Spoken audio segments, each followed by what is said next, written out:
Tonight, we journey back 2,400 years to the sun-drenched streets of Athens, where a wrestler turned philosopher changed the course of human thought forever. His name was Plato, and his ideas about reality, justice, love, and the soul continue to shape how we understand ourselves and our world. This is not merely a story of abstract philosophy, it is a story of passion, politics, tragedy, and the relentless pursuit of truth. Join me as we explore the life and teachings of one of history's greatest minds. The story begins around 428 BCE, in the golden age of Athens. The city had recently emerged victorious from wars with Persia and stood as the cultural center of the Greek world. Into this world of democracy, theater, and philosophical inquiry, a boy named Aristocles was born to one of Athens' most distinguished families. His father Ariston traced his lineage to the early kings of Athens. His mother Perictione descended from the great lawgiver Solon. The child seemed destined for political greatness from birth. But young Aristocles showed talents beyond political ambition. He excelled in music, poetry, and painting. He composed tragedies that earned praise from Athenian audiences. Most notably, he became an accomplished wrestler, earning the nickname Platon, meaning broad, likely referring to his robust physique. This nickname stuck, and history remembers him not as Aristocles but as Plato, the wrestler who would grapple not with opponents but with the deepest questions of existence. Athens in Plato's youth was a city of extraordinary intellectual ferment. The great statesman Pericles had recently died, but his vision of Athens as a center of learning endured. Sophists traveled from city to city, teaching rhetoric and the art of persuasion for handsome fees. Playwrights like Euripides explored the depths of human psychology. Historians like Thucydides analyzed politics with unprecedented rigor. Young Plato absorbed all of this, preparing for the political career his family expected. Then, around his 20th year, Plato encountered the man who would transform his life completely. Socrates was unlike any teacher Plato had known. He charged no fees, he wrote no books, he claimed to know nothing.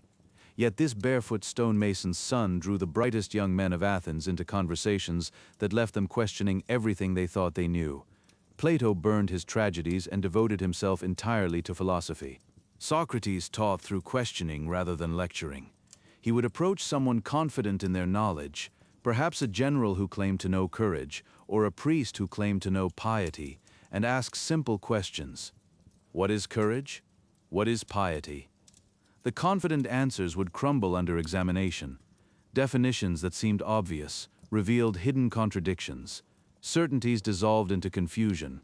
Socrates called this his divine mission, to show Athens that its supposed wisdom was an illusion. For nearly a decade, Plato followed Socrates through the streets, marketplaces, and gymnasiums of Athens. He watched the master reduce proud men to intellectual humility. He saw how genuine inquiry could strip away pretense and approach truth. He learned that wisdom began with recognizing one's own ignorance. Most importantly, he witnessed a man who lived his philosophy with absolute integrity, who valued truth above comfort, reputation, or even survival. The political situation in Athens deteriorated during these years. The long war with Sparta drained resources and morale. Democracy descended into demagoguery as politicians manipulated public opinion. In 404 BCE, Athens finally fell to Sparta, and a brutal oligarchy known as the 30 Tyrants seized power. Among these tyrants were relatives of Plato, including his uncle Critias. They invited the young aristocrat to join their regime. Plato initially hoped this government might bring order and justice to Athens.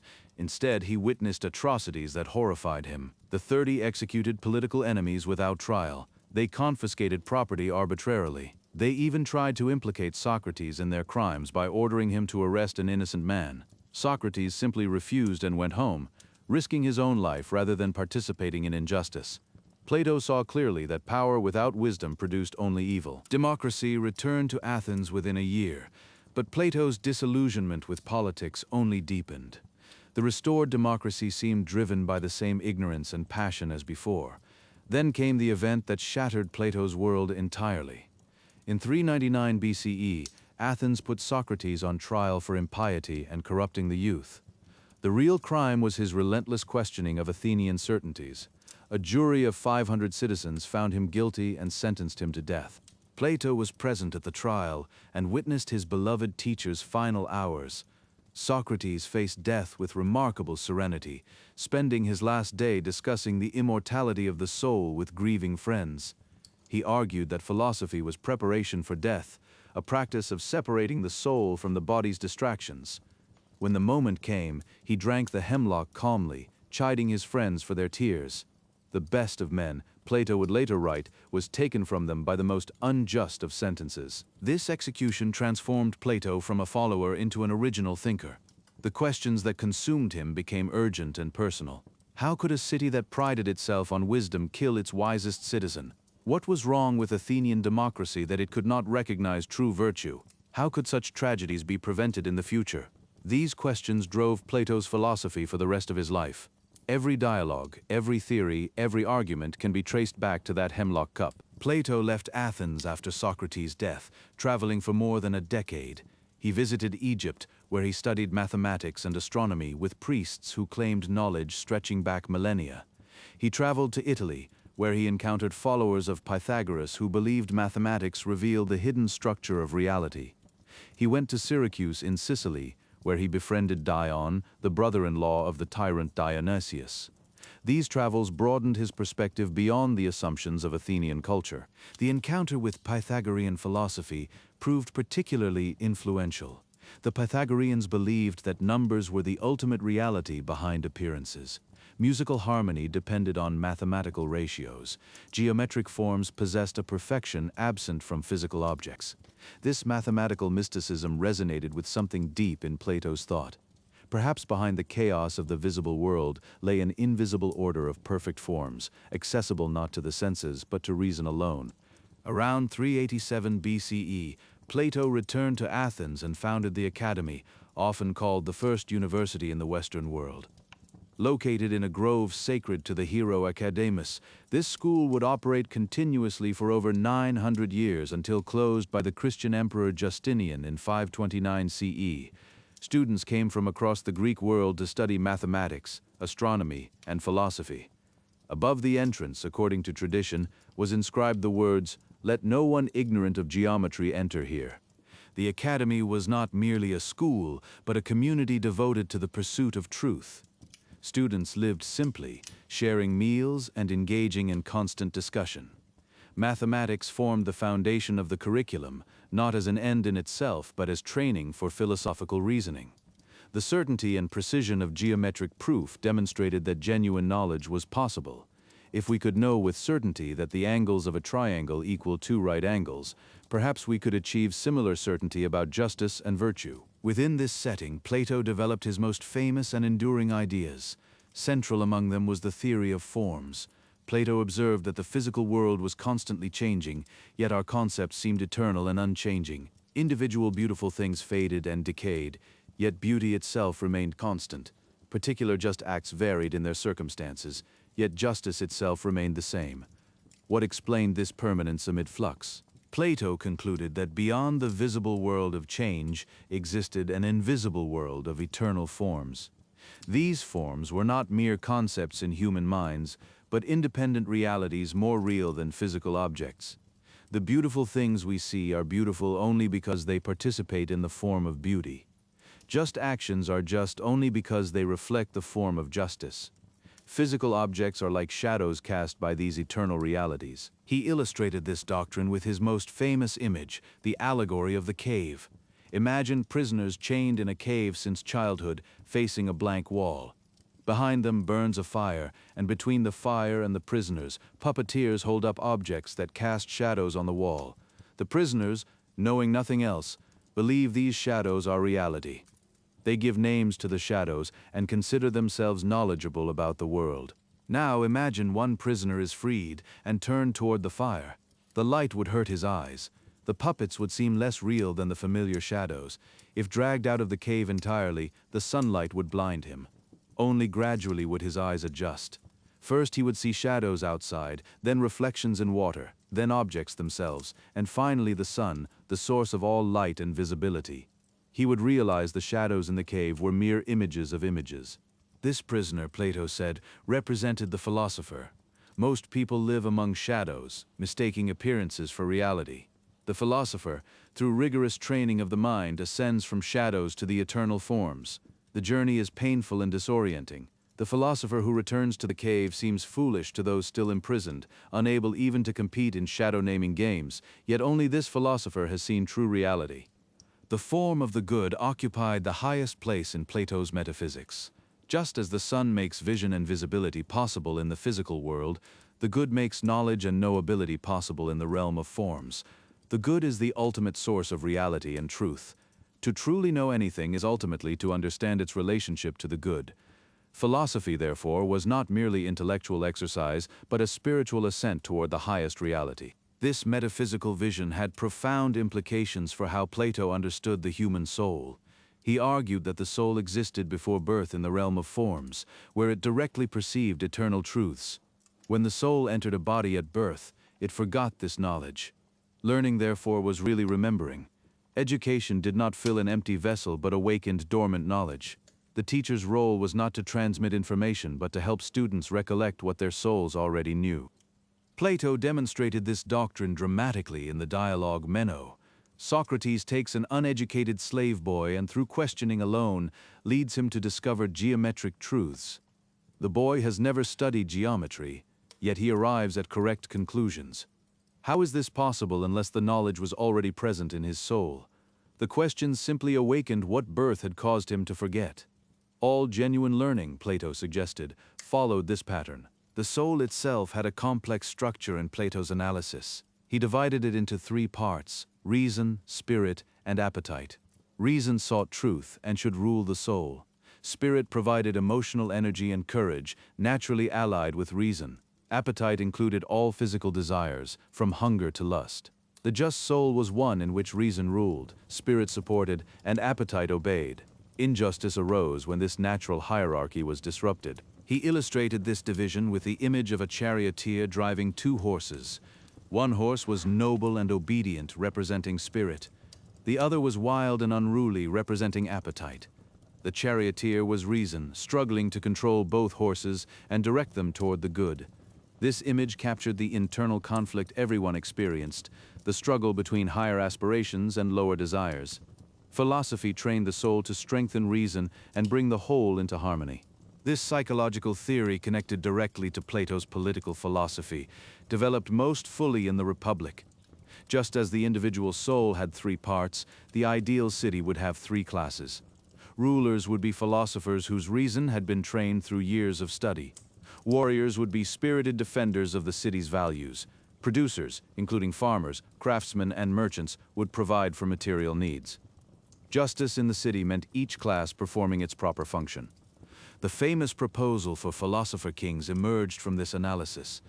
Plato argued that cities would never be free from evil until philosophers became kings, or kings became philosophers. Only those who had ascended from the cave, who had seen the form of the good, could rule wisely. Politicians who sought power for its own sake would inevitably produce injustice. Only those who understood true reality could create a just social order. The education of these philosopher rulers received detailed attention. From childhood, potential rulers would be identified by their intellectual and moral qualities. They would study music and gymnastics to harmonize soul and body. Then came 10 years of mathematical training, not for practical purposes, but to turn the mind toward abstract truth. At age 30, those who excelled would begin studying dialectic, the art of philosophical reasoning. Only at 50, after proving themselves in practical affairs, would they be ready to rule. Plato's Republic also contains provocative proposals that shocked readers then and now. Women would receive the same education as men and could become philosopher rulers. The ruling class would hold property in common and raise children collectively. Traditional families would be abolished among the guardians. These proposals aimed to eliminate private interests that might corrupt rulers. Whether Plato intended them literally or as thought experiments remains debated. Critics ancient and modern have found much to challenge in Plato's political vision. It seems to justify authoritarianism, placing unlimited power in the hands of a philosophical elite. It dismisses the wisdom of ordinary people and the value of democratic participation. Plato's own experience trying to implement his ideas in Syracuse ended disastrously. The tyrant he hoped to educate sold him into slavery, from which friends had to ransom him. Political philosophy and political reality proved difficult to reconcile. Yet the Republic addressed real problems that remain relevant today. How can political leaders be educated to serve the common good rather than their own interests? How can citizens distinguish genuine wisdom from clever rhetoric? How can societies achieve justice when power tends to corrupt? Plato's answers may be flawed, but his questions remain essential. Every political philosopher since has had to grapple with the challenges he identified. Beyond politics, Plato explored virtually every area of philosophical inquiry. In the Symposium, he examined the nature of love through a series of speeches at a drinking party. The comedian Aristophanes told a myth about original humans who were split in two, forever seeking their other halves. The physician Eryximachus analyzed love as a cosmic force of harmony. But Socrates, drawing on teachings he attributed to a priestess named Diotima, described love as a ladder of ascent. Love begins with attraction to a beautiful body, Diotima taught. But the lover who reflects realizes that beauty in one body resembles beauty in others. He learns to love physical beauty generally rather than in one individual. Then he recognizes that beauty of soul exceeds beauty of body. He comes to love noble characters and wise minds. From there he ascends to love of beautiful knowledge, of sciences and arts. Finally, he glimpses beauty itself, the eternal form of which all particular beauties are reflections. This ascent through love paralleled the philosophical journey out of the cave. Physical attraction, though the lowest rung, was not to be despised. It initiated the journey upward. But those who remained fixated on physical beauty missed the higher realities to which it pointed. The philosopher-lover used earthly beauty as a stepping stone to eternal truth. This vision of spiritual ascent through love profoundly influenced later mystical traditions, both pagan and Christian. In the Phaedrus, Plato developed his understanding of the soul further through the myth of the chariot. Before birth, souls traveled with the gods in a procession across the heavens, glimpsing the eternal forms. Some souls maintained their vision better than others. The best saw the most and fell into bodies of philosophers. Those who saw less became rulers, warriors, merchants, and so on down to tyrants, who had seen almost nothing. The quality of one's earthly life reflected the soul's prenatal vision. When we encounter beauty in this life, it awakens memory of the beauty we saw before birth. The soul sprouts wings and longs to fly back to the heavens. This explains the disorienting power of love, the sense of recognition when we meet certain people, the feeling that physical beauty points beyond itself. Love was philosophical madness, a divine disturbance that could lift us toward truth if properly directed. The Timaeus presented Plato's cosmology, his account of how the universe came to be. A divine craftsman, the demiurge, looked to the eternal forms and shaped the visible world as their image. The cosmos was a living creature with soul and intelligence, designed to be as good as possible given the limitations of matter. Mathematical structures underlay physical reality, explaining why the world was intelligible to reason. This dialogue profoundly influenced medieval science and theology. Plato's late dialogues showed a philosopher still questioning his own assumptions. In the Parmenides, a young Socrates defends the theory of forms against devastating objections from the elderly Parmenides. The problems raised, such as how forms relate to particulars and to each other, occupied Plato's followers for centuries. In The Sophist and Statesman, he analyzed the nature of being and non-being, expertise and rule. The elderly Plato was still thinking, still questioning, still seeking truth. The method of these dialogues was as important as their content. Plato never wrote a treatise stating his final views. Instead, he composed dramatic conversations in which characters, usually including Socrates, explored problems through question and answer. This dialectical method embodied his conviction that truth emerged through dialogue, that thinking was essentially conversation. Even reading a dialogue engaged the reader in philosophical activity rather than passive reception. This choice to write dialogues rather than treatises has puzzled interpreters ever since. What did Plato actually believe? When characters disagree, which represents his view? Are the views attributed to Socrates what the historical Socrates believed, or Plato's own philosophy, or neither? Plato seems to have deliberately created this ambiguity. Perhaps he wanted readers to think for themselves rather than accepting doctrines on authority. Perhaps he believed philosophical truth could not be communicated directly. In a famous passage from his 7th letter, Plato explained why he never wrote down his most important teachings. Philosophical understanding could not be transmitted like other knowledge. It arose suddenly, like fire kindled by a spark, after long companionship and shared inquiry. Written words were dead, unable to respond to questions or defend themselves against misunderstanding.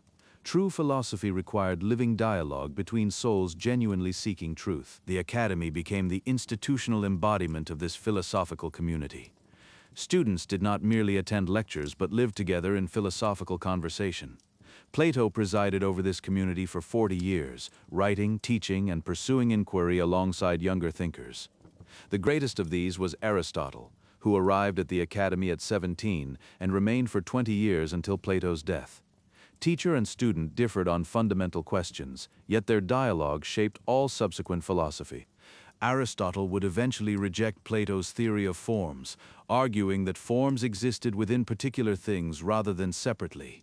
He would develop logic, biology, ethics, and politics along different lines than his teacher.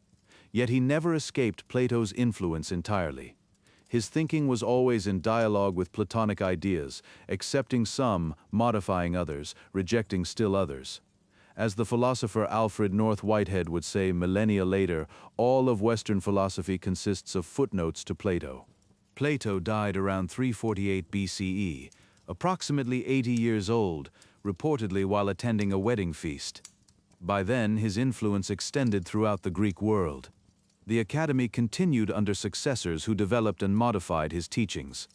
Some emphasized the mystical and religious dimensions of Platonism. Others focused on skeptical questioning, arguing that the dialogue showed the impossibility of certain knowledge. Still others systematized his scattered remarks into comprehensive doctrine. The Platonic tradition proved remarkably adaptable across cultures and centuries. When Greek philosophy encountered Judaism in Alexandria, Philo interpreted Hebrew scripture through Platonic concepts. Early Christian theologians used Platonic ideas to articulate doctrines of God, the soul, and salvation. Augustine, the most influential Christian thinker, was converted partly through reading Platonic texts. The immaterial realm of forms seemed to point toward the transcendent God of biblical faith. Islamic philosophers discovered Plato through Arabic translations and integrated his ideas with Muslim theology. Neoplatonic concepts of emanation from a divine one influenced mystical traditions across religious boundaries. The Renaissance saw a revival of Platonic thought, with the Academy of Florence explicitly modeling itself on Plato's school. The Romantic poets found in Plato's vision of transcendent beauty a counter to soulless materialism. Even today, debates about the nature of mathematical objects often recapitulate Platonic and anti-Platonic positions. What explains this enduring influence? Perhaps Plato articulated questions and possibilities that every thoughtful person eventually confronts. Is there more to reality than what we can see and touch? Are moral truths objective or merely matters of opinion? What is the relationship between body and soul, reason and emotion, individual and society? Can we know truth, or are we forever trapped in opinion and perspective? Plato did not answer these questions definitively, but he posed them with unsurpassed clarity and depth. His theory of forms, whatever its philosophical difficulties, expressed something many people sense intuitively. The physical world seems somehow incomplete, pointing beyond itself to something higher. Mathematical truths seem eternal and necessary in a way physical facts are not. Moral claims seem to be about something more than mere preference. Plato's forms gave philosophical articulation to these intuitions. Even those who reject his metaphysics often find themselves drawn back to the problems he identified. The vision of philosophy as spiritual ascent has proved particularly durable. The image of prisoners in a cave, mistaking shadows for reality, resonates across centuries. We recognize ourselves in those prisoners, bound by habit and convention, taking appearances for truth. We feel the attraction of the philosopher who escapes and sees the sun. We understand the difficulty of returning to the cave and trying to enlighten others. The allegory speaks to something permanent in human experience. Plato's educational vision continues to influence how we think about learning. The idea that education should transform the soul rather than merely fill the mind with information finds echoes in progressive pedagogy. The emphasis on mathematics as training for abstract thought shapes curricula to this day. the Socratic method of teaching through questioning has been rediscovered by educators seeking alternatives to passive lecturing. Plato's academy remains a model of intellectual community. His political philosophy, for all its troubling aspects, raises questions no democratic society can ignore. How do we ensure that leaders are wise as well as popular? How do we protect truth from manipulation by clever speakers? How do we balance expert knowledge with popular participation? Plato's solutions may be unacceptable, but his diagnosis of democratic vulnerability seems increasingly relevant in an age of misinformation and demagoguery. The dialogue on love in the symposium has shaped Western understanding of eros ever since. The idea that physical attraction can be the beginning of spiritual ascent, that beauty draws us beyond itself toward transcendence, has influenced poets, artists, and mystics innumerable.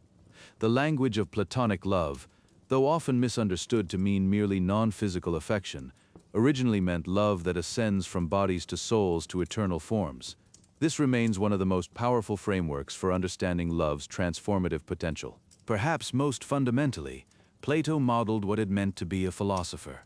Not someone who had all the answers, but someone who never stopped asking questions. Not someone who retreated from life, but someone deeply engaged with political and personal challenges. Not someone who claimed special revelation, but someone who followed argument wherever it led. Socrates, as portrayed by Plato, became the archetype of the philosophical life, examined, questioning, and committed to truth above all else. The death of Socrates haunted Plato to the end. That Athens could kill its best citizen revealed something profoundly wrong with human societies. Philosophy was Plato's response to this tragedy, his attempt to understand what went wrong and how it could be prevented. Every dialogue is in some sense about Socrates, about preserving his memory, defending his legacy, and continuing his mission. The historical Socrates wrote nothing. Everything we know comes through others, primarily Plato. Whether Plato's Socrates accurately represents the historical figure remains debated. Certainly Plato put words in his teacher's mouth, developed doctrines Socrates might not have held, used him as a character to explore his own ideas. Yet the spirit seems authentic. The irony, the persistence, the combination of intellectual humility and moral courage.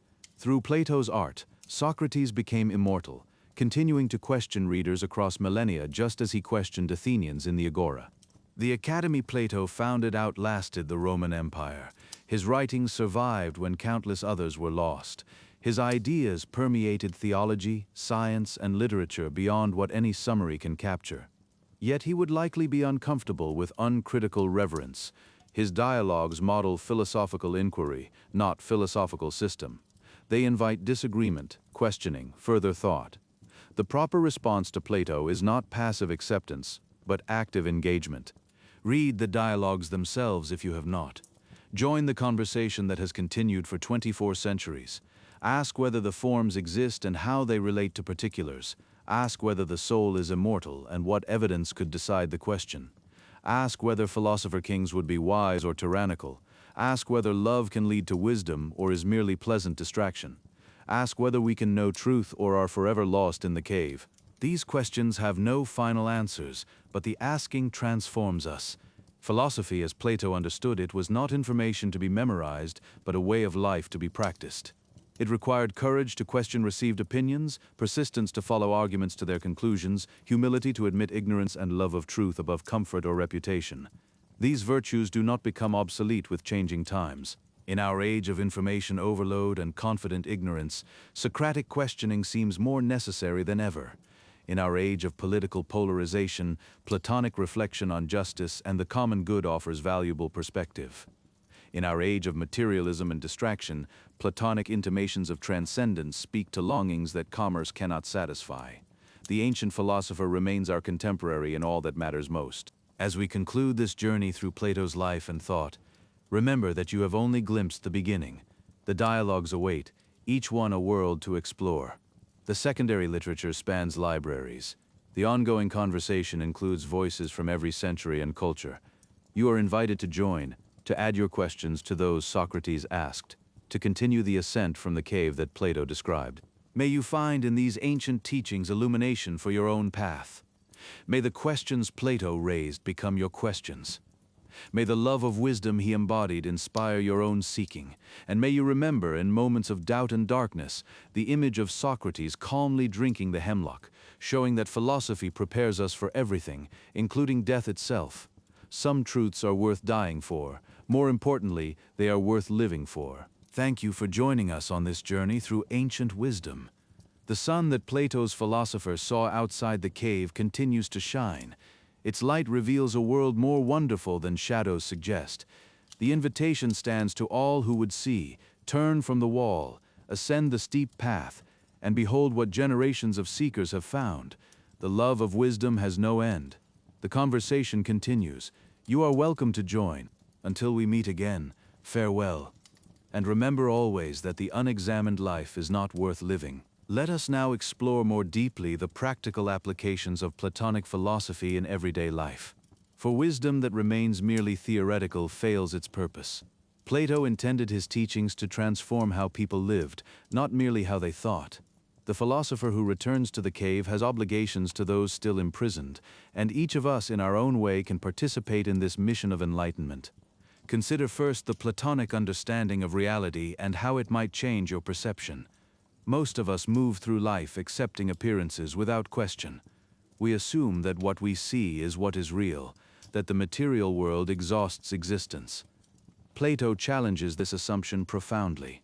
What if the physical world is more like a shadow than a substance? What if the truest realities are invisible to the senses and accessible only to the trained mind?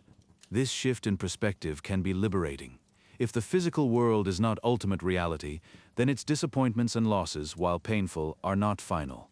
The beautiful things that fade were never the source of beauty itself. The loved ones we lose never embodied the love we shared completely. Behind the transient world lies something permanent that our souls can touch.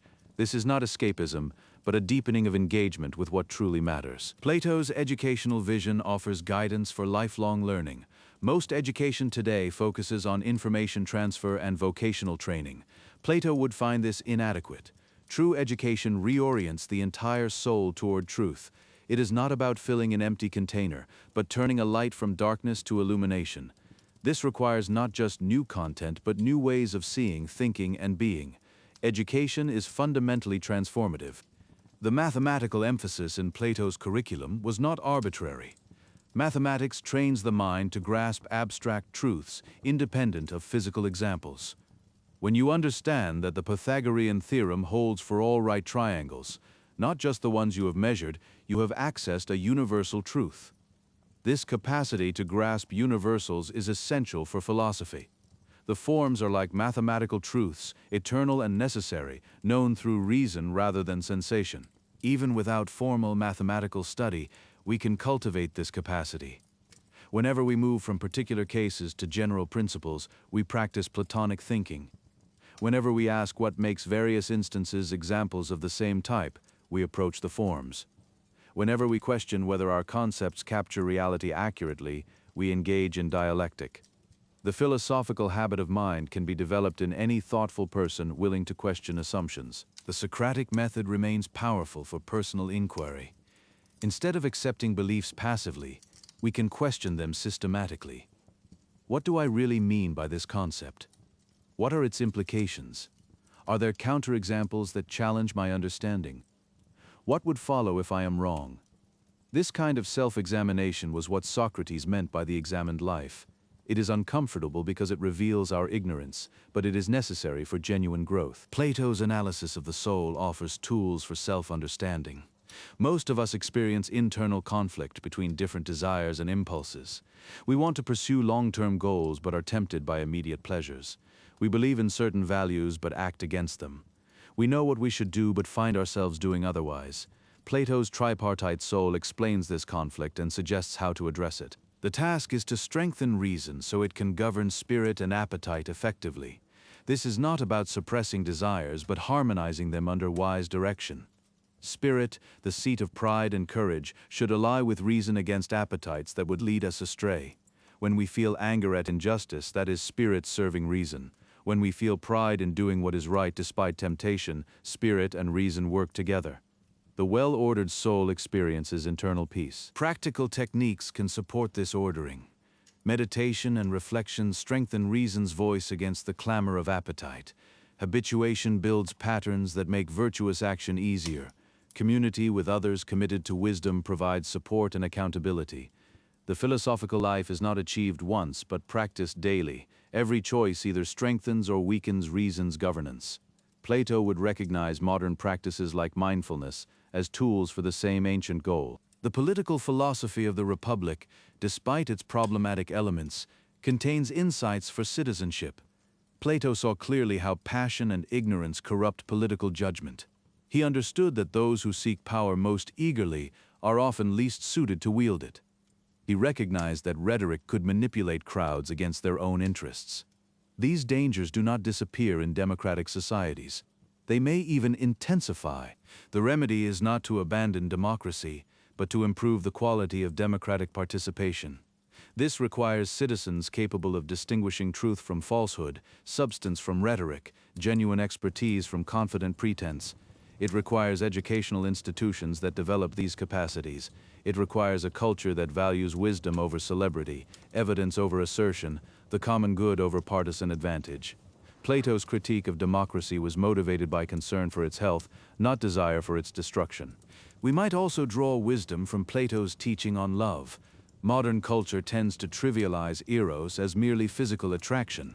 Plato saw deeper. The longing we feel for beauty, for connection, for something beyond ourselves is ultimately a longing for the eternal. Physical attraction is the first rung of a ladder that can lead to the highest truths. Properly directed, love becomes a philosophical force carrying us toward wisdom. This does not mean rejecting physical love, but understanding its place. The beauty that attracts us points beyond itself. If we fixate on the physical level alone, we miss what love offers.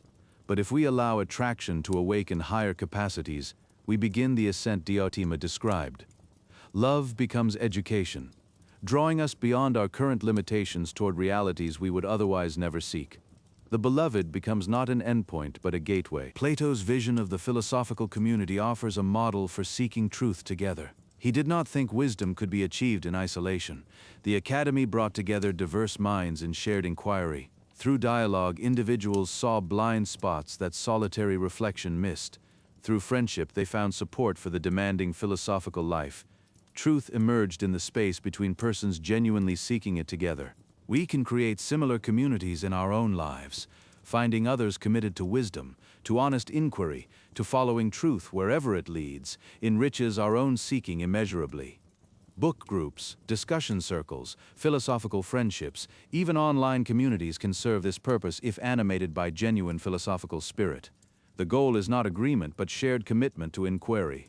We need people who will question our assumptions and help us see beyond our limitations. The Platonic attitude toward death deserves special attention. Socrates faced his execution with remarkable equanimity because philosophy had prepared him. If the soul is immortal and death merely its separation from the body, then death is not to be feared. If the forms are the true reality and the soul's proper home, then death returns us to where we belong.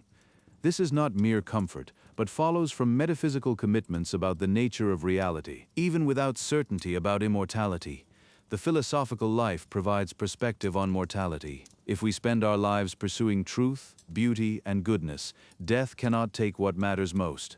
The truths we have glimpsed are eternal. The good we have done persists in its effects. The love we have shared participates in something deathless. Philosophy, as Socrates said, is practice for death because it teaches us to value what death cannot destroy. The allegory of the cave speaks directly to our contemporary situation. Never have humans been more surrounded by shadows, by images of images, by representations detached from reality. Screens flood us with content designed to capture attention rather than illuminate truth. Social media creates virtual caves where we see only reflections of our own assumptions. Advertising substitutes manufactured desire for genuine need. The prisoners in Plato's cave at least had only one wall of shadows. We have them everywhere. The philosophical response is not rejection of technology, but critical engagement. We can ask what is true rather than what is trending. We can seek out viewpoints that challenge rather than confirm. We can distinguish between information that enlightens and content that merely entertains or enrages. We can create spaces for serious conversation amid the noise. The escape from the cave requires deliberate effort. No one drifts toward wisdom accidentally. Plato's emphasis on mathematics points toward a broader appreciation of order and structure in reality. The universe is not chaos, but cosmos, ordered and intelligible. This order can be discovered through disciplined inquiry. Science continues to reveal mathematical patterns underlying physical phenomena, just as the Pythagoreans glimpsed. The philosophical wonder at reality's intelligibility remains appropriate. Why should mathematics describe the physical world so precisely? Plato would recognize this question as genuinely profound. The form of the good stands at the summit of Plato's metaphysics, the source of all reality and knowledge. This concept influenced later thought about God, about ultimate reality, about the ground of being. Whether one accepts religious interpretations or not, the intuition that reality coheres around some ultimate principle of goodness and intelligibility continues to attract philosophical reflection. The good remains what everyone seeks, even when they seek it under other names. What then is wisdom in Platonic terms? It is not information which can be false or trivial. It is not cleverness which can serve evil ends. It is not certainty which the dialogues consistently undermine. Wisdom is perhaps best understood as right relationship with reality, seeing things as they truly are and responding appropriately. It includes intellectual humility about how much we do not know. It includes moral commitment to truth above advantage. It includes the kind of love that draws us beyond ourselves toward transcendence. This wisdom transforms how we live. The wise person is not anxious about possessions that can be lost or reputation that can be damaged. The wise person is not disturbed by inevitable changes in circumstance. The wise person can face death without terror because values that transcend death have already been embraced. This equanimity is not indifference but proper ordering of concern. We care about what deserves care, not what habit or culture dictates. Plato's influence extends through history like light spreading from a single source. Everywhere you look in Western thought, you find his fingerprints. The distinctions between appearance and reality, body and soul, temporal and eternal, derive from his philosophy. The conviction that education should transform character, that politics should serve justice, that love can elevate the soul, all trace back to his dialogues. Even those who reject his specific doctrines work within the conceptual space he created. But influence is not the same as truth. The proper response to Plato is not reverence but engagement. Read his dialogues critically. Ask whether the arguments succeed. Consider whether the forms really exist or are just useful fictions. Wonder whether the soul is as he described or quite different. Engage with the problems he raised even if you find his solutions inadequate. This is what he would have wanted. The worst students are those who merely accept what the teacher says. The philosophical life Plato described is available to anyone willing to embrace it. You need not be a professional academic or possess special credentials. You need only the desire to understand and the courage to question. Socrates was a stonemason's son who never held official position. He pursued wisdom in the streets and marketplaces of Athens, talking with whoever would engage. The examined life is not reserved for elites, but offered to all who find existence worth questioning. Yet let us be honest about the demands. Philosophy as Plato understood it requires sustained effort over years and decades. Quick summaries and inspirational quotes are not enough. The ascent from the cave is painful and slow. Many who begin do not persist. The comforts of shadow watching are real, and the light of truth hurts eyes accustomed to darkness. Those who seek wisdom must accept that the journey is long and the destination never fully reached. Still, the alternative is worse. To live without examining your beliefs is to remain a prisoner of accident and convention. To pursue only pleasure is to miss what makes human life distinctively valuable. To ignore the questions of meaning and purpose is to live a diminished existence. Even partial ascent from the cave exceeds perpetual imprisonment. Even glimpses of truth justify the struggle. The philosophical life, however imperfectly lived, is better than its absence. As the sun set over ancient Athens, the old philosopher gathered his students one final time. Years of teaching, of questioning, of seeking had brought him to the end. He had watched empires rise and fall. He had seen democracy and tyranny, wisdom and folly. He had known love and loss, triumph and tragedy. Now death approached, and he faced it as his teacher Socrates had, with equanimity born of philosophical preparation. What had he learned in 8 decades of relentless inquiry? That the visible world, for all its beauty, pointed beyond itself. That the soul was more than the body, perhaps immortal, certainly capable of grasping eternal truths, that justice mattered for individuals and cities alike, that love could be a ladder reaching toward transcendence, that knowledge was possible but difficult, requiring discipline, community, and grace, that the examined life, whatever its pains, was the only life worth living. These insights he left in dialogues that would be copied and recopied across centuries. He left an academy that would endure for 900 years. He left students who would carry forward the conversation he had joined and transformed. He left questions that still await adequate answers. He left a vision of philosophy as way of life that continues to inspire and challenge. He left, in short, something death could not destroy. And so Plato passed from the cave of this world into whatever light awaited. His body returned to earth, but his soul, if his philosophy was true, ascended to the eternal realities it had always sought. We who remain continue the conversation he advanced.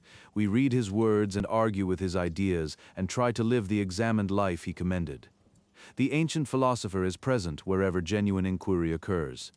His voice joins the dialogue whenever we question appearance and seek reality. May that voice sound in your own seeking. May the questions he raised become doorways to truths you discover yourself. May the love of wisdom he embodied inspire your own philosophical journey. And may you remember in all your questioning that you join a conversation stretching back 24 centuries and forward into whatever future humanity may have.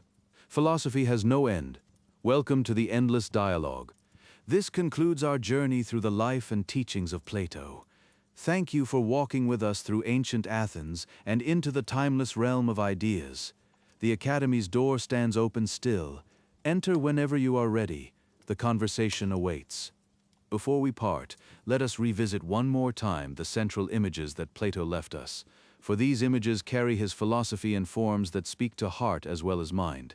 The cave, the divided line, the allegory of the chariot, the allegory of the allegory. Each captures something essential about the human condition and the philosophical response to it. In these images, abstract doctrine becomes lived experience. Let us dwell with them a moment longer. The cave is perhaps the most powerful image in all of Western philosophy.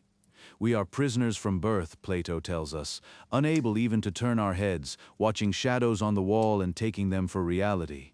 This is not just a metaphor for ignorance, but a description of the human situation. We are born into cultures, languages, and assumptions that shape what we can see and think. Breaking free requires external help, the teacher who loosens our chains and forces us to turn around. The pain of that turning cannot be understated. When first released, the prisoner cannot see clearly. The firelight seems blindingly bright after a lifetime of shadows. He would prefer to return to the familiar darkness. Many who begin philosophy experience this disorientation. Cherished beliefs dissolve under questioning. Comfortable certainties reveal themselves as unfounded. The temptation to retreat into conventional thinking is powerful. Only persistence carries the philosopher through this difficult phase. The ascent from the cave continues through stages. First, the prisoner sees reflections and shadows outside the cave, then actual objects in daylight, then heavenly bodies at night, finally the sun itself, source of all light and visibility. This progression represents the philosophical curriculum, from opinion through mathematical reasoning to dialectic, and finally to direct apprehension of the good itself. Each stage prepares for the next. None can be skipped. The return to the cave completes the image. The philosopher who has seen the sun must go back to help others still imprisoned. This is painful and dangerous. Eyes adjusted to sunlight cannot see well in darkness. The returning philosopher seems foolish, unable to compete in shadow-naming games. He may even face hostility, as Socrates did, from those who prefer comfortable illusion to disturbing truth. Yet the obligation remains. Wisdom carries responsibility for others. The divided line offers a more systematic map of reality and knowledge. Plato divides a line into 4 sections, representing 4 levels of being and corresponding levels of awareness. At the bottom are images, shadows, and reflections, known through imagination. Next are physical objects, known through belief. Then come mathematical objects, known through understanding. Finally, the forms known through reason or intellect. This hierarchy structures the philosophical ascent. The chariot allegory in the Phaedrus captures the internal dynamics of the soul with vivid force. The charioteer, reason, struggles to control two horses. The noble horse spirit responds to commands and seeks honor.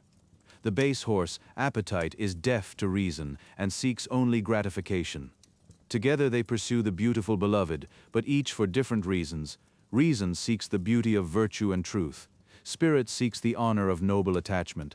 Appetite seeks physical pleasure alone. Guiding this chariot toward genuine good requires constant effort. The base horse must be restrained again and again. The noble horse must be encouraged and directed. The charioteer must maintain control while pursuing what truly deserves pursuit. This image captures our everyday experience of internal conflict and the work of self-mastery. Philosophy offers not escape from this struggle, but wisdom for conducting it well.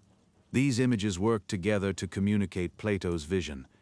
We are prisoners in a cave, watching shadows, driven by horses we barely control.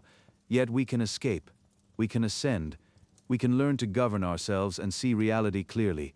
The journey is long and difficult, but not impossible. Others have made it before us and left guidance for the way. Philosophy is this journey, not a body of doctrine, but a mode of existence oriented toward truth. Modern psychology has in many ways confirmed Plato's intuitions about the divided self. We are not unified agents, but complex systems with competing subsystems. Reason is not always in charge, and its commands are easily overridden by emotion and impulse. The struggle between long-term goals and immediate gratification pervades human life. Plato's analysis, though framed in ancient terms, addresses permanent features of human psychology. His educational vision also resonates with contemporary understanding. We know that deep learning requires active engagement, not passive reception. We know that mathematical training develops cognitive capacities transferable to other domains. We know that moral development requires practice and community, not just instruction. We know that education should address the whole person, not just intellectual skills. Plato knew these things 2.5 millennia ago. The longing for transcendence that Plato described has not disappeared in our secular age. People still seek meaning beyond material success.